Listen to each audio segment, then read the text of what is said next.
bring a new type of news show. New insights, new style, and new topics every day. We are News Generation. Bring news just for you. It's Monday, August 26th here in Seoul. I'm Song Yujin, and you're watching News Generation. Today, we're joined by Yoon Se-young. Good morning. Good morning and happy Monday. Good evening. Good morning. And Jo Hyun-woo. Yeah, happy Monday. Happy to be here. Lovely to have you back. Now, both are here to speak on behalf of those in their 20s and 30s. Now, like always, we're going to start with our news feed, which covers different hashtags and news items that have been trending online. This year's Suneung, Korea's college entrance exam, is expected to see the highest proportion to date of people retaking the test. According to one of Korea's largest cram schools for Suneung retakers, the number of students retaking the exam is estimated to be between 177,000 and 178,000, nearly 35% of all test takers this year. Experts attribute the surge to the expansion of medical school admission quotas next year, which has motivated many students from previous years to try the college entrance exam again. The exam is scheduled for November 14th. Moving on, Pavel Durov, the founder and CEO of the messaging app Telegram, was arrested at France's Le Bourget airport on Saturday evening, local time. This comes after France's anti-fraud office issued an arrest warrant for the 39-year-old in a preliminary investigation into alleged offenses which reportedly included fraud, drug trafficking, cyberbullying, organized crime, and promotion of terrorism. Durov is suspected of failing to take action to curb the criminal use of the app. We're going to wrap up today's feed with a look at the controversy surrounding the recently released movie Alien Romulus. The film has sparked debate due to the appearance of the late actor Ian Holm, who died 4 years ago. Using generative artificial intelligence technology, Holm was brought back for a cameo as a robot that closely resembles his original character. Since the movie's release, critics have been criticizing the director Fede Alvarez, calling the decision as aesthetic failure and accusing the film of disrespecting Holm. Alvarez has defended the choice, stating that Holmes' family gave their blessing to resurrect his character. On the flip side, some view this as a significant cinematic advancement. So here in the studio, I want to ask our panelists, did you watch this film and what are your thoughts on this controversy? So yeah, I actually had a chance to watch Romulus over the weekend. And I have to say, as someone who isn't the biggest fan of watching horror films, I was pleasantly surprised by the dystopian, nightmarish world that it sets itself in, aided by a captivating, retro yet futuristic aesthetic. I don't want to spoil anything here, but some of the creatures and scenarios the characters have to face in the film really does send shivers down your spine. Now, with how AI was used in the film, I have mixed feelings about. As a viewer who wasn't aware of such a controversy before watching Romulus, I personally couldn't notice the CGI or AI technologies being used to bring back the late actor.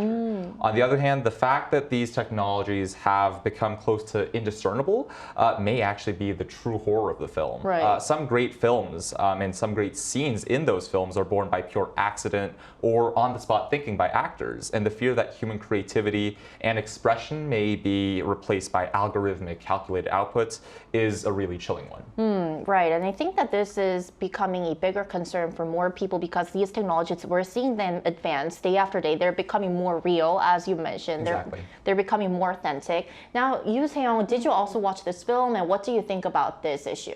Well, I haven't watched the film, but I take a rather cautious stance when it comes to AI technology in entertainment sector. First, if Ian Holm were still alive, would he have actually accepted the role if it had been offered to him? That's something we can never truly know, regardless how brilliant the movie or the character might be. And second, when it comes to delivering a particular line or expressing emotions for a specific scene, we can never be sure of the exact tone of voice or the facial expression that the actor would have chosen, and the AI-generated performance might not fully align with what he would have done. So for an actor, every little detail in their performance represents their personal philosophy, their reputation, and their legacy, and even if the family gave their support.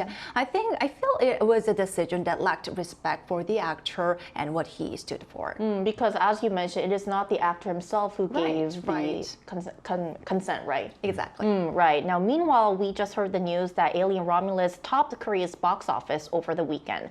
And that was our news feed for this Monday. So we're now going to move on to our main discussion of the day by taking a look at the screen. For many young students in Korea, pursuing a career in medicine is a dream goal. with the Korean government set to expand medical school admission quotas next year, the first increase in nearly 30 years. There is a noticeable surge in interest from both students and parents eager to secure a spot in this competitive field. Right, so the recent increase in medical school admission slots has sparked even greater interest in pursuing a career in medicine. Now, I've heard that here in Korea, the preparation process of students to get into med school has become more intense, especially after the government announced its plan to expand the quota. So give us some examples, Hyun. You're right. Honestly, I couldn't believe my eyes when I first read this story. According to a recent survey conducted by an education-focused civic group, there's been a significant increase in medical school preparation courses targeting elementary school students. Wow. And in 16 cities and provinces across the country, including Seoul and Gyeonggi-do province, there are nearly 90 hagwons, referring to private educational institutions or prep schools offering these elementary math school prep courses, and the number of programs available has already exceeded 100. And later on, Hyunwoo will explain this in more detail. But these prep classes usually teach a curriculum that's way ahead of what kids learn in school. And to get into one of these programs, the students have to take the extremely challenging level test. And I heard the process of preparing for this level test itself is already filled with intense stress and competition. Right, so to even get into these classes or cram schools that prepare students, very young students, to prepare themselves for med school is already very competitive. It's really hard to get in. Now, Hyunwoo, would you like to elaborate and add some details? Yeah, as Seyoung mentioned, these curricula are indeed filled with incredible amounts of pressure and stress for these students. In the past, they had the goal of placing students in the top universities in Korea, or the SKY universities, which include Seoul National, Korea, and Yonsei University, and were often named after them as well. Today, more and more of these competitive curricula go by the names of med school prep courses or the like of them. In fact, one academy or hagwon in Seoul's Daechidong, which is known as Korea's Mecca for private education, was found to be teaching elementary school students in the 5th and 6th grades math that covers all the way from the second grade level of middle school all the way to the final year of high school in just the span of 3 years and 3 months. Given that such a curriculum would take 8 years under a regular school curriculum, these students complete all of that in the time span of about 2.5 times quicker than that. Well, I wonder how that's even possible. Because when I remember when I was in elementary school, it was even hard for me to follow the curriculum of my grade. So That's right. The basic multiple. That was even hard, but they're now even learning things that even high school students are struggling with. Now, all of this intense competition and this fast-paced early education really ties into the growing desire to become a doctor here in Korea. Doctor is definitely, it's a profession that requires a lot of respect, but I want to ask our panelists, why do you think being a doctor is especially a highly sought after profession here in Korea? Yeah, being a doctor in Korea comes with a lot of prestige and respect, combined, of course, with a higher level of income compared to other jobs. One recent study found that based on Korea's College Scholastic Ability Test, or 수능 as it's more commonly known, last year found that the top 1.3% of test takers all chose to enroll in a medical or pharmacy school. Really? Yeah, and adding to this, the government's announcement in February to increase the medical school enrollment quota, a first in 27 years, by 2,000 seats, led to a medical school craze within the private education industry, even if that number was later reduced to 1,500 seats. Right. So definitely, because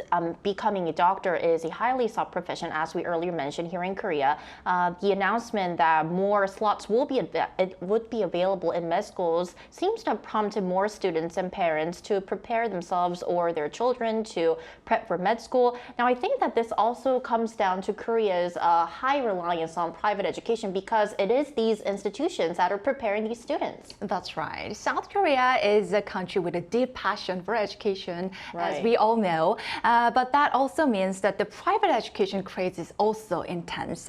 And the amount of money spent on private tutoring or these cram schools for children is staggering. inspiring.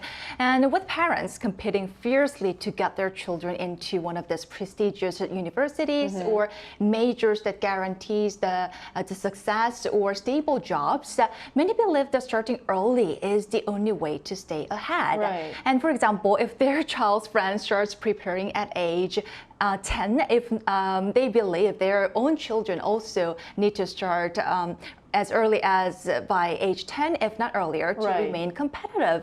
And this is why the timeline for education, specifically private education, is being pushed earlier and earlier.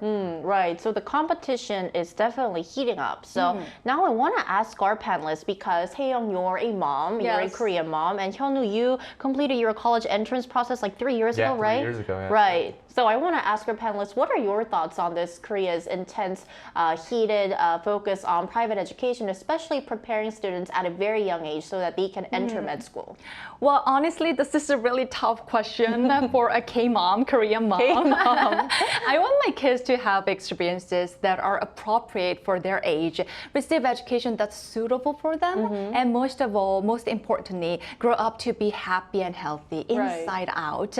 But still, I sometimes feel the pressure, even though my kids are still very, very young, especially since I live near Daechudong, one of the most competitive areas, like Hyunwoo mentioned, when it comes to education. So I worry, what if my child falls behind because I didn't push them into private education? And what if they end up even resenting me for it? And I think a lot of parents from my generation feel the same way in regards to both the med school prep courses and private education in general. And also young parents these days went through the same intense competition and received a private education themselves. So they view this as an investment and are determined to push forward. In the meantime, some people also argue that increasing medical school slot is only fueling competition among students, ultimately benefiting the cram schools more than anyone else. And there's also serious concern that this medical school craze is drawing talent away from other STEM fields, which stands for science, technology, engineering, and mathematics, which could have long-term consequences in our society. Right, because these fields of natural sciences and sciences, they really help solve or take a look into the economic, social, and environmental challenges that our society is facing. So they're important as medical schools or the medical field. Right. Now, I want to ask you, Hyun, what are your thoughts on this competition? As someone who went through the entire process of applying to college and taking the Suning in 2021 as a high school student, I have to be honest and say that it's not something that I want to go through. I think none of us want to go through it again. It's really not a fun process to go through. And it's already a competitive 3 years that high school students have to go through at least. But for more and more students, it looks like that competition is starting from an even younger age than it used to be. It's understandable why that is. Entering a prestigious college in Korea is seen as that necessary first step towards a successful life, which is why current college students or even current workers that I've heard are preparing to retake the exam to apply for a med school. Even within my friend circle and generation, the debate surrounding exams and curricula ahead of college is definitely a fierce one. We have one of the strongest levels of academic achievement, yet we also rank as one of the lowest in terms of student happiness in the world. So much as competition is natural and sometimes a good thing, it can sometimes get extreme like we see today. Right, so I think this is definitely a big dilemma that students and both parents are facing here in the country. Now, to find out the situation in other parts of the world, we also asked our viewers whether early education is also common in their country. And here's what 3 of them had to say. Poloina8975 says, yes, early education is prevalent in our country because it has an important role in molding young ones' interest to learn, as well as the best training ground to interact with other children and develop their individual thinking skills. Benny-D97 says, here in the Philippines, yes, and the reason is if we want to learn early education is really a good start. I personally started early education when I was 4 years old, and yes, it helped to develop my basic learnings until I entered grad school. Leonteo93 says, early education is prevalent in Singapore. It's considered a vital part of a child's development, and many parents opt to enroll their children in preschool or childcare centers at a young age. The typical starting age for early education in Singapore is around 2 to 3 years old. Wow. So looking at the comments from our viewers, we can see that early education seems to be prevalent in some parts of the world. Now, to explore whether this trend and the med school fever is also happening elsewhere in the world, we're going to invite an expert to join our discussion right after this break.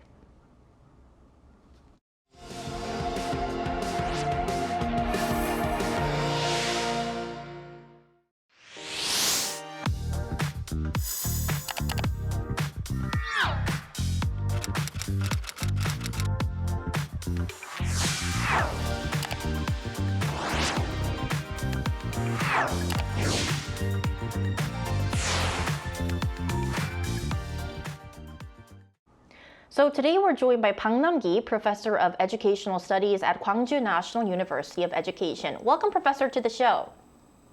Good morning. Good morning, Professor. So our first question for you today is it true that the competition to get into med school is tougher in Korea compared to other countries? Yes, it is widely acknowledged like that, often perceived as more intense than in many other countries. In Korea, like you told already, that among the top 1% of students to gain entry into medical school. And this high level of competition arises because of many best students aspire to medical career influenced by various factors. And also we have a limited number of medical schools compared to population. And the reason that the student want to go to the medical school is, like you already told, high income and social status. And one thing that we have to remember is objective and fair college entrance exams. Let me explain a little bit more. We don't have any admission system based on donation or based on parental background. Even Harvard, they say 40% of students have admission through that way.